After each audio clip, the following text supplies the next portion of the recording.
अस्सलामुअलैकुम एवरीवन। आज की इस ऑपरेटिंग सिस्टम के सेकंड लेक्चर में मैं आप सबको वेलकम करता हूं। इसके अंदर हम लोग बेसिक प्रोग्राम देखेंगे कि एक सी प्रोग्राम के अंदर हम लोग किस तरह से प्रोग्राम कर सकते हैं, क्या कोड लिखते हैं, कोई चीज़ प्रिंट करवानी है तो वो कैसे करते हैं। तो सबसे पहले मैं अपने प्रोग्राम नंबर 1 से स्टार्ट कर रहा हूँ, जिसके अंदर बेसिक सिंपल एक हेलो वर्ड हमने प्रिंट करवाना है सी प्रोग्राम के अंदर। तो आप देखेंगे सबसे पहले कि मैंने studio.h जो कि टॉप पे नज़र आ रहा है आपको, हैश इंक्लूड studio.h, जो कि इनपुट और आउटपुट के लिए एक हमारी एक हेडर फाइल है, तो हम लोग इसको यूज़ करते हैं। इसके बाद एक इंटीजर इंट मेन है, और उसके बाद ओपन ब्रैकेट है और एक क्लोज ब्रैकेट है, और उसके दरमियान मैंने एक कमांड लिखी है प्रिंट एफ। ठीक है, प्रिंट एफ आगे मैंने ये दो डबल कोमास, ये कोमास के अंदर हेलो वर्ल्ड लिखा है, और इस लाइन को मैं सेमीकोलन से टर्मिनेट कर रहा हूँ। ठीक है, मतलब ख़त्म कर रहा हूँ। तो आपने कुछ भी प्रिंट करवाना है आप इस तरह से करवा सकते हैं, और इसी तरह से वेलकम टू ओएस। तो इस तरह से आप लोग ये कुछ भी प्रिंट इसके अंदर करवा सकते हैं, जो भी आप लिखना चाहें। आइए इसको एग्जीक्यूट करके देखते हैं कि किस तरह से कर सकते हैं। तो मेरे ये डेस्कटॉप के ऊपर ये प्रोग्राम 1 के नाम से प्रोग्राम पड़ा है। तो मुझे सबसे पहले, मैं जब भी टर्मिनल ऑन करता हूँ तो मेरे पास कुछ इस तरह से टर्मिनल ऑन होगा। तो मुझे सबसे पहले डेस्कटॉप पे जाना होगा, और उसके बाद अपनी कमांड लिखनी होगी, जो कि सबसे पहले अगर तो मैं प्रोग्राम को क्रिएट करना चाहता हूँ तो मैं यहाँ पे लिखूँगा gedit program1.c। ठीक है, और अगर मैं एंड पर्सन लगा दूँ तो मेरे साथ प्रोग्राम ऑन ही मेरा रहेगा, और नेक्स्ट लाइन पे कर्सर मेरा मूव कर जाएगा, जो कि हम पिछली वीडियो में डिस्कस कर चुके हैं। अब ये मेरी फ़ाइल ऑलरेडी क्रिएट थी, इसको मैं ओपन करके देख भी सकता हूँ, और इसको अगर मैंने कंपाइल करना है तो मैं कैसे करूँगा। एग्जीक्यूट करने के लिए gcc program 1.c -o program 1.out -w all -wl। ठीक है, तो मैं जब इसको एग्जीक्यूट करता हूँ उसके बाद मैं लिखूँगा .\program1.out। तो आपने देखा मेरा एक ही लाइन के अंदर hello world welcome in OS लिखा आ गया। तो अगर मैं इसको नेक्स्ट लाइन पे करना चाहता हूँ, कि मैं चाहता हूँ कि इसके एक लाइन पे हेलो वर्ल्ड आए और नेक्स्ट लाइन पे वेलकम इन ओएस आए, तो मुझे हेलो वर्ल्ड के बाद \n लिखना पड़ेगा नेक्स्ट लाइन के लिए। तो अब मैं चलाता हूँ इस प्रोग्राम को, और आपने देखा कि हेलो वर्ल्ड के बाद नेक्स्ट लाइन पर मेरे पास वेलकम इन ओएस आ गया। तो ये बेसिक एक कोड था हेलो वर्ल्ड का कि आप कैसे प्रिंट करवाते हैं। इससे नेक्स्ट प्रोग्राम के अंदर हम देखते हैं कि फ़र्दर इसके अंदर क्या क्या चीज़ें हैं, डेटा टाइप्स हैं, किस तरह से यूज़ कर सकते हैं। तो मैं अपने नेक्स्ट को ओपन करता हूँ प्रोग्राम को, gedit program2.c।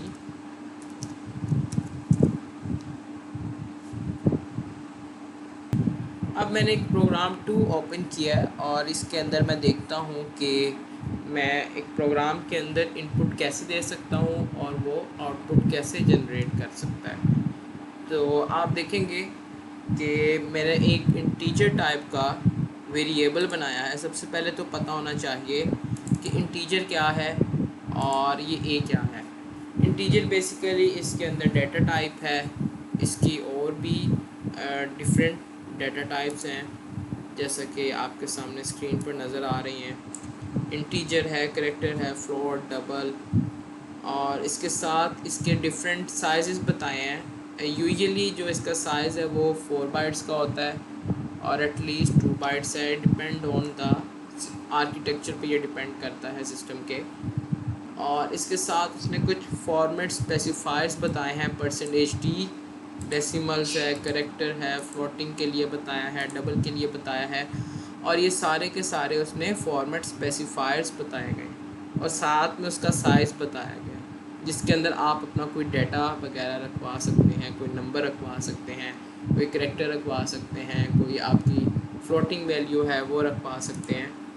तो इसी तरह से अभी तो फ़िलहाल मैंने इंटीजर का बनाया है और ए है। इसका मतलब है कि मैं इसके अंदर एक कोई इंटीजर वैल्यू स्टोर करवाना चाहता हूँ। तो मैंने इंटीजर ए लिखा जो कि एक के वेरिएबल है और उसके साथ उसकी डाटा टाइप बताई है। उसी तरह से मैंने उसके बाद प्रिंट एफ किया और साथ लिखा एंटर द नंबर, ठीक है, जो कि आउटपुट पे डिस्प्ले करेगा या आपको स्क्रीन पे डिस्प्ले करेगा एंटर द नंबर। और उसके बाद ये स्कैन एफ क्या करता है कि आपसे टर्मिनल से इनपुट लेगा। उसके साथ आप देखें मैंने लिखा है %d। अभी हमने इसके अंदर देखा था कि इंटीजर के लिए हम लोग %d यूज़ करते हैं, ठीक है। %d जो कि आपको वो बताएगा कि उसको मुझे इंटीजर में वैल्यू चाहिए और साथ उसके एंड ए मैंने लिखा है। ए कौन सा है? ये जो वेरिएबल आपने बनाया है ऊपर, ठीक है। तो इस तरह से मैं इसके अंदर इनपुट लूँगा, ठीक है।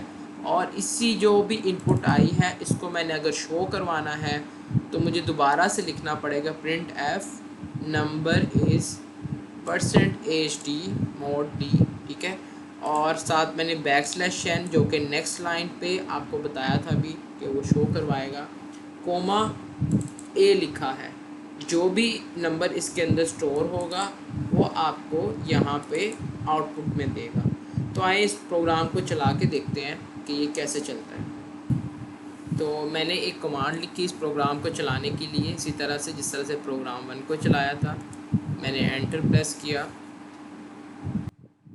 अब मैं यहाँ पे लिखूँगा उसी तरह से ही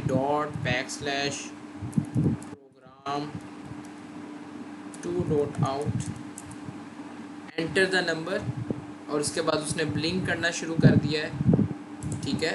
एंटर द नंबर, मैंने \n नहीं लगाया था तो वो मेरे से इनपुट इसी जगह पे लेना स्टार्ट कर दी उसने। अब जैसे ही मैं इसमें 2 प्रेस करता हूँ, एंटर करता हूँ, तो उसने मुझे आउटपुट में डिस्प्ले करवा दिया नंबर इज़ 2 जो कि नेक्स्ट लाइन पे था, ठीक है। तो उसने मुझे देखें नंबर इज़ 2 जो कि उसने मुझे प्रिंट करवा दिया। तो ये बेसिकली आपकी इनपुट और आउटपुट इसके अंदर सी प्रोग्राम में आप कैसे ले सकते हैं।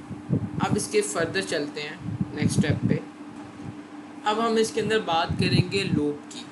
लूप क्या होता है, कैसे चलता है, उसको हम देखते हैं। सबसे पहले मैं इसका आप लोग देखेंगे इंटीजर मेन के अंदर ये वाला पार्ट, ठीक है।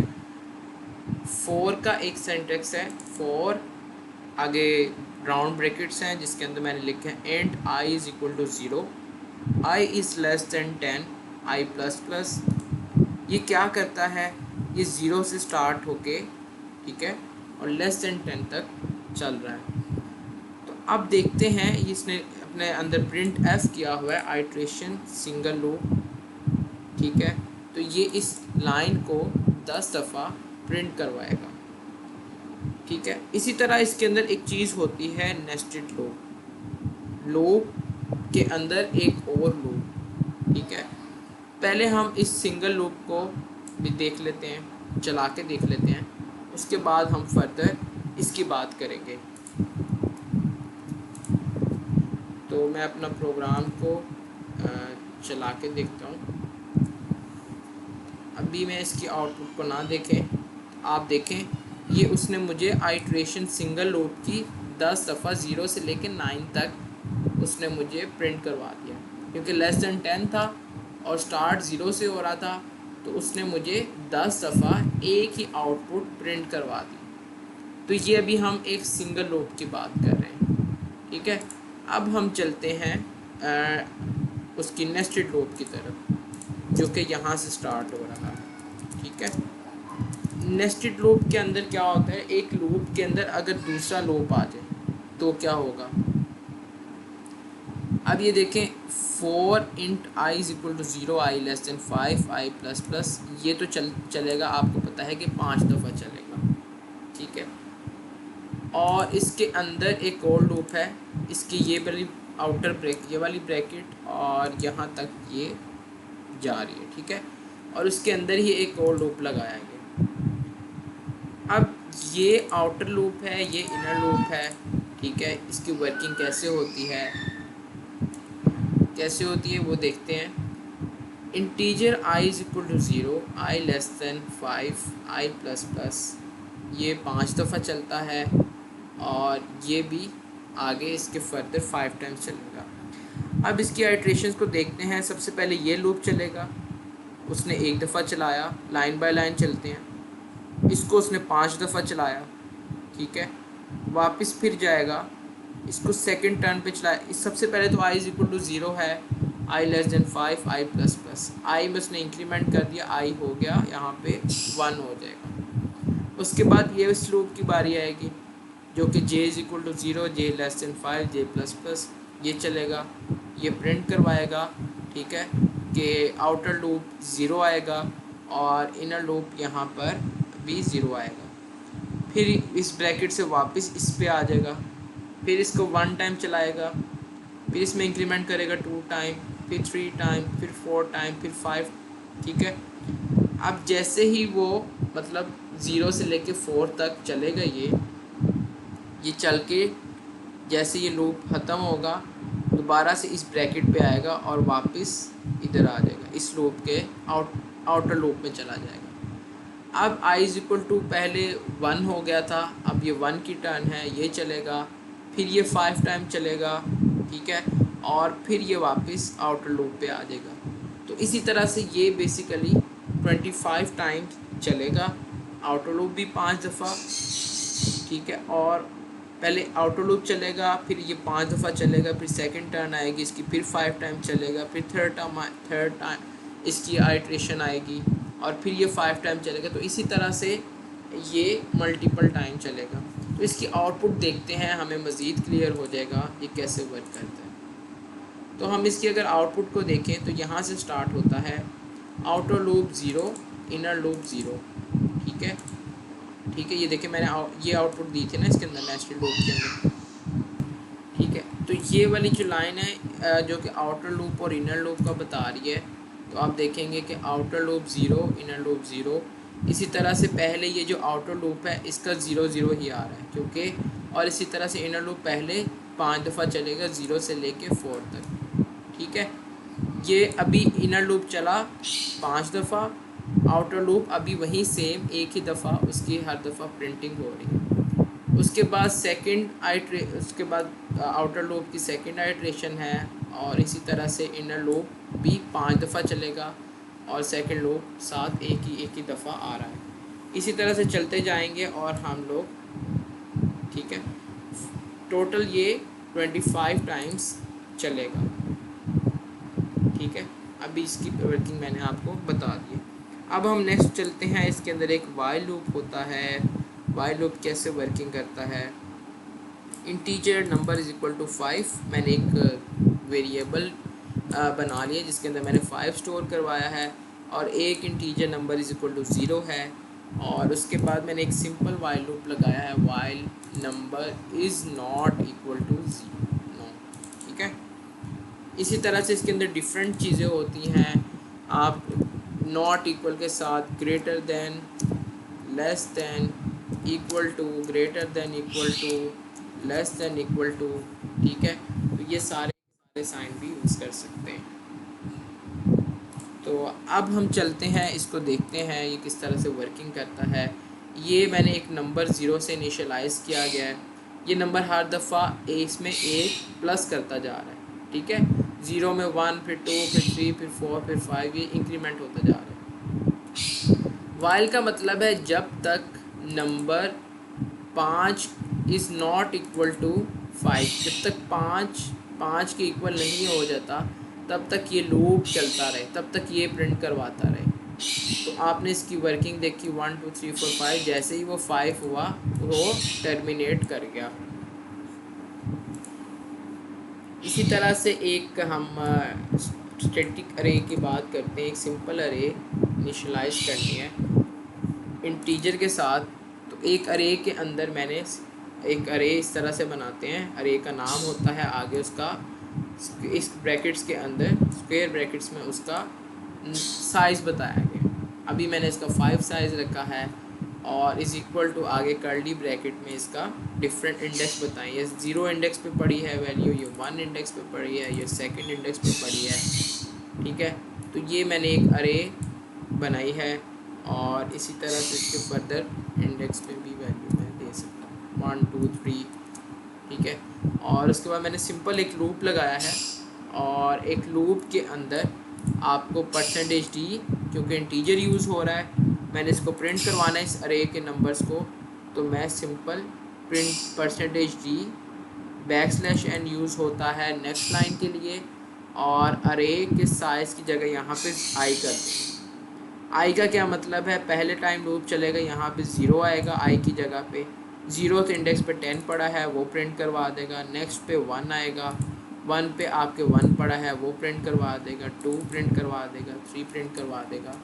ठीक है, इसी तरह से ही चलेगा। ठीक है, तो आप ये देख सकते हैं आउटपुट इसकी 10 1 2 3, और जो लास्ट इंडेक्स पे था उसने बाय डिफ़ॉल्ट 0 रखवा दिया। ठीक है, तो ये बेसिकली अरे का आउटपुट आ रही है। अब हम नेक्स्ट प्रोग्राम की तरफ चलते हैं, जिसके अंदर हम लोग ये चीज़ देखेंगे कि इफ़ एल्स इसके अंदर किस तरह से वर्क करते हैं। ठीक है, और उसके अलावा मैं आपको इसके कंपैरिजन वगैरह के बारे में बताऊंगा कि अगर आप किसी चीज़ को देखना चाह रहे हैं, कंपेयर करना चाह रहे हैं, तो कैसे करेंगे। सिंपल उसी तरह से इंट मेन और उसकी कर्ली ब्रैकेट ओपन और क्लोजिंग ब्रैकेट है। अभी मैंने आपको ये नंबर में इनपुट लेना सिखाई थी, आउटपुट देना उसकी सिखाई है। उसके बाद अब हम स्टार्ट करते हैं इफ़ से। इफ़ का ये मतलब है, अगर ए में क्या पड़ा हुआ है, जो भी आप इधर से वैल्यू इनपुट देंगे वो ए के अंदर आ जाएगी। ठीक है, ए के अंदर स्टोर हो जाएगी और वो कंपेयर करेगी इस नंबर के साथ। अगर ए 2 के इक्वल है तो भाई स्क्रीन पे दिखा दो नंबर इज़ इक्वल टू 2। ठीक है, और एल्स में उसने बताया गया है कि number is not equal to 2। ठीक है, इक्वल लिख देता हूँ, इक्वल टू 2। आप ये प्रिंट करवा दें। सिंपल प्रोग्राम है, हमने इसमें एक इनपुट ली है और एक डिस्प्ले भी करवा रहा है कि क्या नंबर इनपुट आई है, उसके बाद उसको कंपेयर कर रहे हैं। ठीक है, तो अगर हम इसके अंदर मैंने आपको भी थोड़ी देर पहले बताया था कि लेस देन इक्वल इक्वल के अलावा लेस देन इक्वल टू भी है। लेस देन इक्वल टू का मतलब है कि अगर ए में जो भी वैल्यू आई है is less than equal to 2, 2 से छोटी है। ठीक है, तो ये प्रिंट करवा दो, वरना ये चीज़ एल्स वाला पार्ट वाली प्रिंट करवा दो। इसी तरह से ग्रेटर देन इक्वल टू का क्या मतलब है, अगर तो 2 के इक्वल या 2 से बड़ी है तो ये प्रिंट करवा दो, इफ़ वाला पार्ट प्रिंट करवा दो, एल्स ये वाला पार्ट प्रिंट करवा दो। ठीक है, लेस देन इक्वल टू अभी मैंने नॉट इक्वल टू, और तो इस तरह से आप ये चीज़ें भी इसके अंदर यूज़ कर सकते हैं। ठीक है, तो इस प्रोग्राम को हम चला के देख लेते हैं कैसे चलता है, क्या क्या आउटपुट देता है। तो इसको मैं कंपाइल करता हूँ, मैं एंटर प्रेस करता हूँ, तो मेरे से एक नंबर पूछ रहा है, मैं नंबर देता हूँ 2। वो कह रहा है number is 2, number is equal to 2। उसने इफ़ वाला पार्ट इसके अंदर चला दिया। अब मैं दोबारा से इसको एग्जीक्यूट करता हूँ प्रोग्राम को, इनपुट देता हूँ 3, तो वह बता रहा है number is not equal to 2। ठीक है, तो आपने ये देखा वो एल्स वाला पार्ट अब चलाएगा। ठीक है, इस तरह से आप एल्स इफ़ भी यूज़ कर सकते हैं। Else if a is greater than equal to 2। ठीक है, तो इसको मैं सेव करता हूँ और इसमें इनपुट देता हूँ 4। तो ठीक है, उसने मुझे ग्रेटर वाला चला दिया, number is not equal to 2। ठीक है। तो वो ये वाला पार्ट चला रहा है कि जैसे ये ए से बड़ा या इसके इक्वल नहीं, ठीक है। तो इसमें मैं यहाँ पे ग्रेटर कर देता हूँ ताकि मज़ीद क्लैरिफाई हो जाए।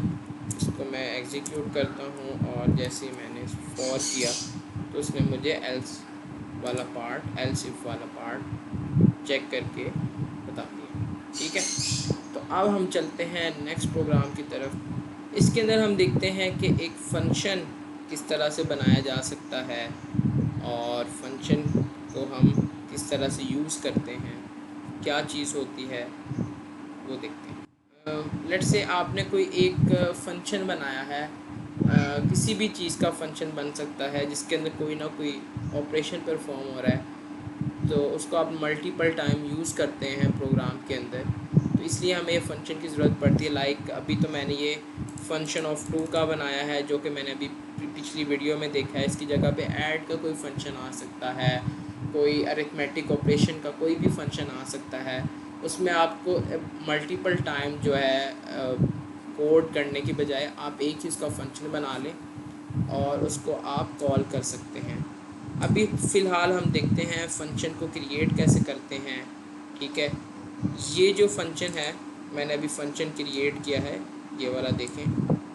इसमें ये जो है इसकी जो भी डेटा टाइप आएगी, जो भी इसमें से जो भी हमने आप डेटा टाइप पढ़ी हैं, रिटर्न टाइप कि आपने इंटीजर का बनाना है, वॉइड का बनाना है, फ्लोट का बनाना है। वॉइड का बेसिकली यूज़ होता है हम लोग कुछ भी हमने प्रिंट वगैरह करवाना है तो वॉइड इस केस में हम यूज़ करते हैं। इसके ये फर्दर पैरामीटर्स होते हैं। इसके अंदर अभी फ़िलहाल मैं इंट ए ही ले रहा हूँ। अगर आपने एक से ज़्यादा पैरामीटर पास करने तो आप कोमा लगा के इंटीजर बी कर सकते हैं, कोमा लगा के इंटीजर सम कर सकते हैं।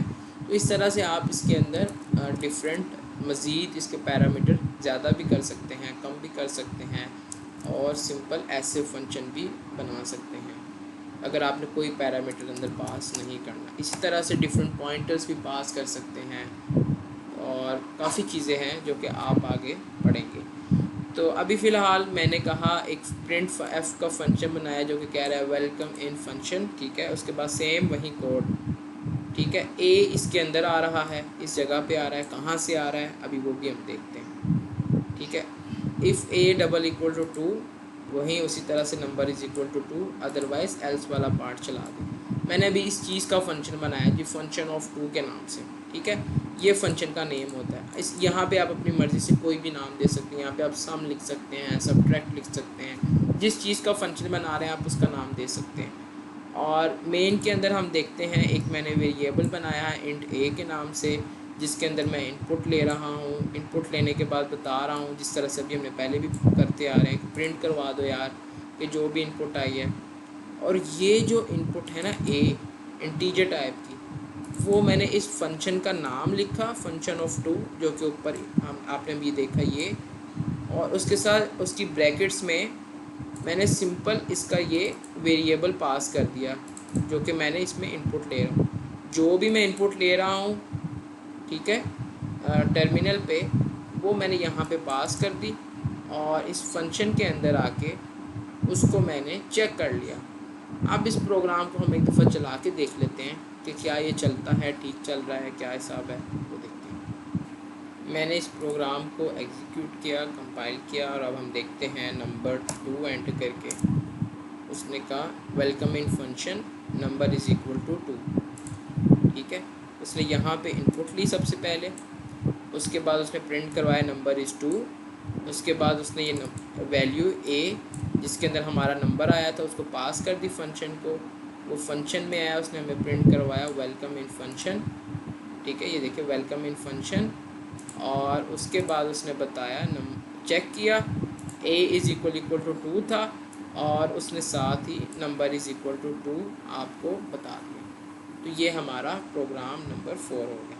अब हम नेक्स्ट चलते हैं कि कमांड लाइन पे हम कैसे इनपुट ले सकते हैं, उसको यूज़ कैसे कर सकते हैं, उसको देखते हैं।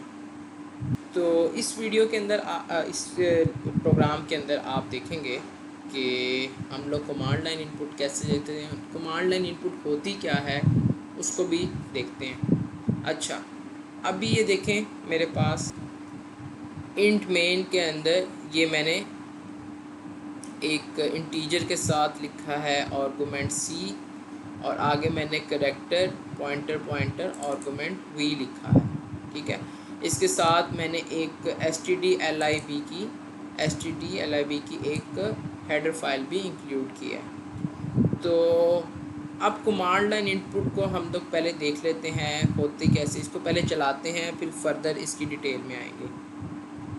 अच्छा, आपने देखा था कि हम लोग इस तरह से प्रोग्राम को इसके अंदर एग्जीक्यूट करते थे। पहले हम ये कमांड चलाते थे, उसके बाद ये आउटपुट की फ़ाइल ये आउटपुट का नाम लिखते थे बैकस्लैश लगा के। तो जो भी सिस्टम में प्रिंट होता था, जो भी चीज़ मतलब अंदर प्रिंट एफ करते थे, वो सारा कुछ प्रिंट हो जाता था। अब हम क्या करेंगे, इस आउटपुट के साथ मैं लिखता हूँ 2 स्पेस 3। इसका मतलब ये मैं बेसिकली कमांड लाइन इनपुट दे रहा हूँ। ठीक है, ये 2 और 3 मैं प्रोग्राम को पास कर रहा हूँ। ठीक है, ये कमांड लाइन इसको कहते हैं। ठीक है, अब जैसे मैंने एंटर किया तो उसने मुझे बताया सबसे पहले साइज़ ऑफ लाइन आर्गुमेंट 3। उसके बाद उसने बताया जी हमने 2 रिसीव किया है और 3 रिसीव किया है सेकंड पोजीशन पे। तो इसको पहले हम देखते हैं प्रोग्राम के अंदर। अब ये देखें, ये जो आर्गुमेंट सी है ना, ये बेसिकली साइज़ बताता है कमांड लाइन आर्गुमेंट्स का, कि कमांड लाइन पे आपकी कितनी वैल्यूज़ पड़ी हैं, मतलब कितने नाम या कुछ भी पड़ा हुआ है। ठीक है, ये चीज़ बताती है।